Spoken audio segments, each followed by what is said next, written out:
Assalamualaikum. Waalaikumsalam. Gimana, Dik? Ada yang bisa dibantu? Ngobrol aja lah. Ya, ngobrol aja ya. Tungguin di kamar gak balik-balik ya. Ngobrol apa Dik tadi ini? Ngobrol apa? Ini udah selesai kok yang apa? Yang mau di Itu aja tuh kemarin tuh yang apa soal emas. Mas.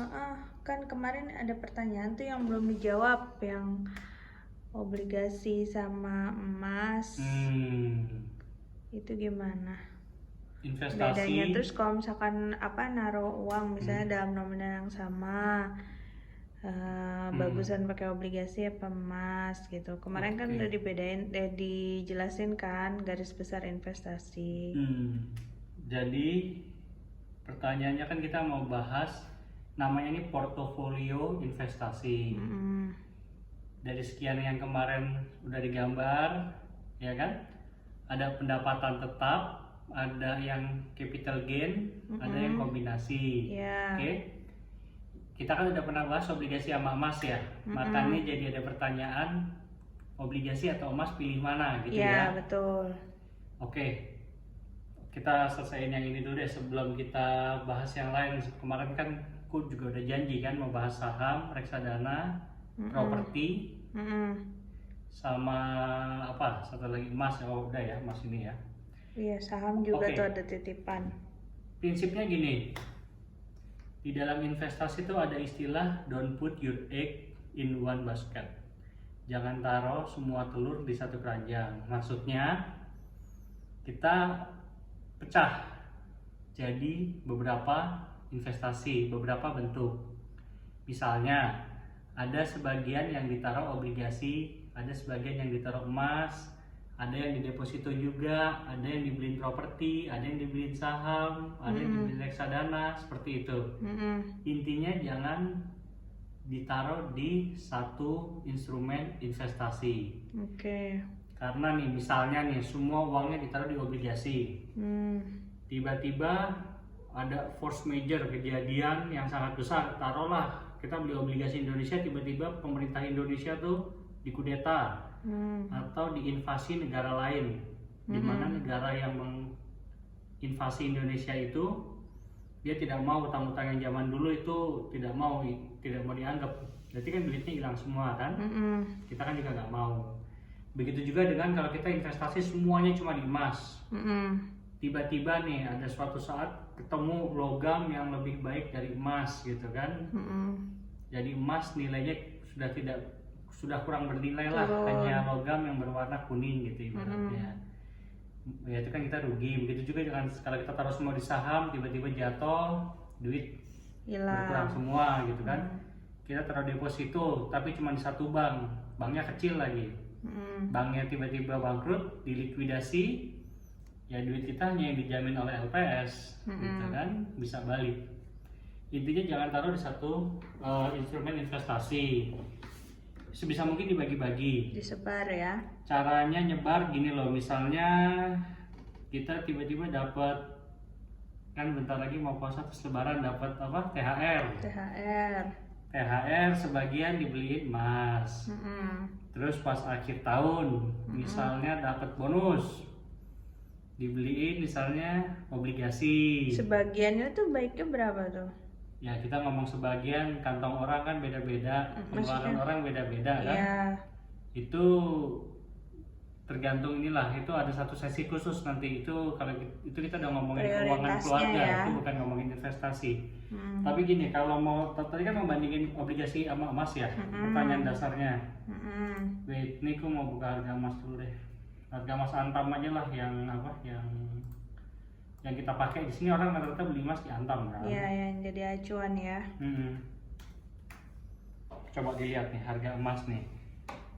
Makanya kenapa tadi aku bilang dibagi-bagi. Perhatiin ya, kelihatan kan? Di tahun 2010 harga emas kalau kita beli di Antam ini 410.000. Ini kelihatan kan tahunnya? Iya, kelihatan. Coba lihat terus di tahun 2011 dia jadi sekitar 460 sekian lah ya. Kalau tadi beli 410 naik 460 dan naik 10% lebih dong. Tahun 2012, nah ini sekitar 560 naik lagi. Ini di mana sih websitenya? Ini logam.mulia.com. Terus kita ikutin nih, ini kan 2012 nih, ya kan? Lalu turun. Terus nih kita lihat nih, 2013 saya cuma 515. Tapi masih naik. Coba kalau beli, kalau pas beli di sini nih di 2012 pas 600.000 kita beli. Ini harga kalau kita beli di Antam loh, padahal kalau kita jual lagi kan kita harus lihat harga buyback. Nah kebetulan datanya di buyback dia cuma dari tahun 2016 nih. Tuh 2016 malah Antam buyback cuma 485 tuh. Coba kita lihat terusin ya ini ya. Nih misalnya kita beli di 2012 600.000 kan? Ya. Nah terus ini di tahun 2013 turun nih. Tuh coba kita lihat kapan dia nyentuh 600.000 lagi. Jadi benar-benar fluktuatif ya, ini nggak jelas kapan naik, kapan turun gitu ya. Kapan tuh 600.000? Tadi 2012 kan 600 tuh, baru tahun berapa 2016? Turun 4 tahun. Sekarang 915. Semua orang yang investasi harus siap dengan kondisi seperti ini nih, harus siap. Jangan, aduh gimana nih turun panik. Nah ini kan 2016 ya, ini sih bagus konstan naik gitu kan. Tuh. Nah itu tahun berapa tuh yang nah nih 2019 naik ya, ini karena COVID, karena krisis. Karena COVID. Makanya setiap krisis pasti mengandung peluang yang selalu gue bilang. Tuh, atau mungkin biar gue bisa sambil disorot nih, biar lebih enak tuh. Boom, naik tuh 2020. Sekarang begini lagi. Coba kalau tahun 2020 nih beli di sini nih. Gimana? Misalnya beli bulan Juli nih tahun 2020 pas lagi naik kan, banyak nih yang ibu-ibu, wah mas bakal naik lagi kemarin. Dia beli sekarang lagi meringis, dan itu pun hati-hati, ini harga beli loh. Bukan harga jual ya. Kalau kita mau jual ke Antam, kita pakai harga ini, buyback lihatnya. Jadi misalnya nih hari ini kita beli harganya berapa? 915.000. Kalau hari ini kita mau jual, harganya cuma 778.000. Ada selisih berapa tuh? Sekitar 100.000 lebih kan? 915 tadi ya. 137.000. Hati-hati. Misalnya nih beli emas di berapa nih bulan tahun 2019 lah, misalnya beli ya harga 690. Misalnya kita beli, ini kan pakai harga beli. Kita datang ke Antam, kita beli emas tahun 2000 berapa? 2018 misalnya. Kita beli harga 650 ribuan lah. Hari ini kita datang lagi nih ke Antam nih mau jual. Harga belinya Antam cuma mau beli 778. 778 kurangin 650.000 kan tadi. Jadi mendingan baru 128 dibagi belinya 650. Kalau jual ke orang bisa lebih untung baru kali ya. 19%, untungnya baru 19%. Nah enggak, yang aku mau jelasin itu tuh instrumen investasi emas pun itu ada fluktuatifnya, kita harus siap. Makanya itu aku bilang harus disebar. Emas itu kan aku bilang ada capital gain, harganya naik. Ya benar, kalau ngeliat 10 tahun kalau lihat 10 tahun naik kan? Ya. Terus ya kalau lihat 5-10 tahun naik kan capital gain.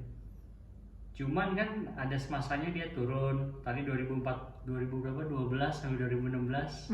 Tadinya begini naik lagi. Kita harus siap, makanya investasi harus disebar. Dan emas sama obligasi nggak bisa dibandingin. Kalau obligasi itu dia ini kan tetap kan fixed rate kan. Tetap. Obligasi ini gue tunjukin contohnya, ini di produk-produk obligasi ya. Jadi kita nggak perlu khawatir harganya bakal fluktuatif kan, dia sesuai kesepakatan di awal kan. Yes. Obligasi itu dia ada rate kupon yang ditentukan sekian persen, akad di depan. Ya udah akan dibayarkan tiap bulan apa tiap 6 bulan.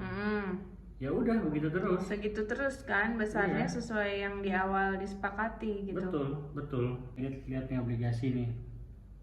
Dia tuh jadi tuh dia tuh kasih kupon rate-nya fix. Yang kemarin gua ngomongin sukuk nih. Nih kalau sukuk ini dia masih di pasar perdana kan? Pasar perdana produk sukuk. Pesan kalau kita mau beli gini nih, ambil. Tuh. Dia ini udah dikasih dari jangka waktu sekian sampai sekian. Itu dapat rate-nya segitu Kupon tuh. 5,47%. Jadi nanti ada pajak ya. Mm-mm. Nah seperti ini tinggal pesen berapa. Tetap gitu loh. Makanya kalau kemarin ini bukan dua produk yang Bisa dibandingkan. Yang satu ngasih pendapatan tetap, Ya. yang satu ya itu fluktuatif. Tapi kalau jangka panjang naik gitu loh. Apalagi kalau belinya zaman dulu, zaman 2007 masih 300.000 mas. Iya benar. Koleksi Terus pertama dijualnya kemarin pas COVID. Aduh, ya, mantap banget 3 tuh. kali lipat kan. Iya.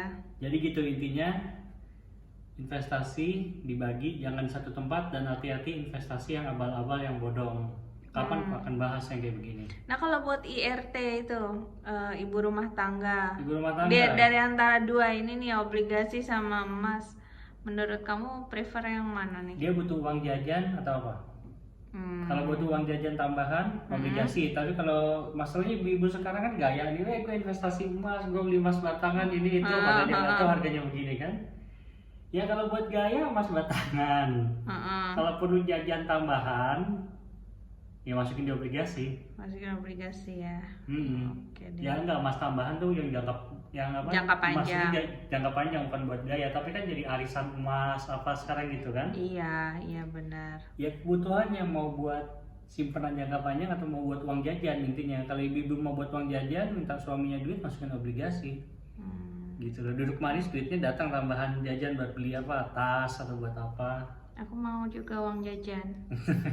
Ya udahlah, cukup lah nih, udah malam, udah jam 10 lewat. Ya udah yuk. Ya. Oke, assalamualaikum. Waalaikumsalam.